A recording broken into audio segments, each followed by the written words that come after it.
नमस्कार दोस्तों, Hindi knowledge word में आपका स्वागत है। तो टाइम को हम ना खराब करते हुए वीडियो को स्टार्ट करते हैं। वायुसेना के शीर्ष कमांडरों के 3 दिवसीय कॉन्फ्रेंस के दौरान चीन से पूरी तरह निपटने के लिए वायुसेना की अहम भूमिका पर चर्चा की गई। इसके साथ ही वायुसेना को लद्दाख में तैनात करने पर भी बात हुई। रक्षा मंत्री राजनाथ सिंह ने वायुसेना को हर वक्त तैयार रहने को देश की ज़रूरत बताया है। साथ ही जब वायुसेना प्रमुख ने कॉन्फ्रेंस की तो बताया कि इंडियन एयरफोर्स किसी भी प्रकार के खतरे से निपटने के लिए सक्षम है। रक्षा मंत्री राजनाथ सिंह ने यह भी कहा कि इस चुनौतीपूर्ण समय में भारतीय एयरफोर्स की भूमिका अहम है और राष्ट्र उसे हमेशा याद रखेगा। कोरोना महामारी के समय भी एयरफोर्स का योगदान काबिले तारीफ है। उन्होंने आगे कहा, एयरफोर्स ने बहुत ही प्रोफेशनल ढंग से बालाकोट एयर स्ट्राइक को भी अंजाम दिया था, जिससे लद्दाख में वायुसेना की तैनाती से चीन को बहुत मजबूत संदेश मिला। साथ ही चीन से जारी तनातनी के बीच में भारत लगातार अपनी सैन्य क्षमताओं को बढ़ा रहा है। इस कड़ी में लद्दाख में राफेल फाइटर जेट को तैनात किया गया है। 29 जुलाई को फ्रांस से 5 राफेल फाइटर जेट की डिलीवरी होनी भी है।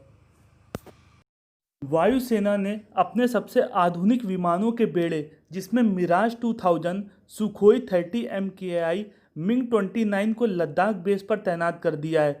राफेल को पहली स्क्वाड्रन को अंबाला एयर बेस पर तैनात किया जा रहा है। एक स्क्वाड्रन में 16 से 18 विमान होते हैं। फ्रांस से राफेल की 2 स्क्वाड्रन को खरीदा गया है लगभग 60,000 करोड़ रुपए में, और यह सौदा भी 36 फाइटर जेट का है।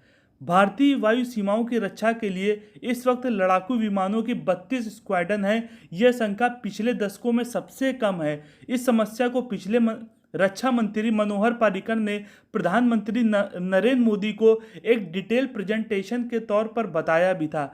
हालांकि इस समय Russia manufacturing MiG 21 fighter jet की 3 स्क्वाड्रन को इंडियन एयरफोर्स द्वारा डीकमीशन किए जाने के बाद हमारे स्क्वाड्रन की संख्या लगातार घट रही है और ये संख्या 34 से घटकर 31 हो गई है। फिर भी रूस से निर्मित मैन्युफैक्चरिंग कंपनी द्वारा 30 MKI के अतिरिक्त स्क्वाड्रन को जोड़ा गया, जिससे कि भारतीय वायुसेना में इस समय सुखोई 30 MKI और मिग 29 ब्रिटेन मैन्युफैक्चर्ड जगुआर तथा फ्रांस निर्मित मिराज 2000 विमानों पर निर्भर है। जगुआर विमानों का अपग्रेडेशन भी चल रहा है, जिसको हिंदुस्तान एरोनॉटिकल लिमिटेड HAL द्वारा किया जा रहा है, जिसमें ऑलरेडी 2 ईयर की देरी हो चुकी है। सरकार की योजना थी कि 36 राफेल लड़ाकू विमानों तथा स्वदेश निर्मित तेजस विमानों को लाने की थी, लेकिन यह अभी तक संभव नहीं हो सका। रियलिटी यह है कि पिछले 3 दशकों से अधिक समय से डेवलप किए जा रहे तेजस विमानों में अभी भी कई सारी कमियां हैं। भारत ने फ्रांस से 36 राफेल की खरीद के लिए 60,000 करोड़ रुपए का सौदा किया है।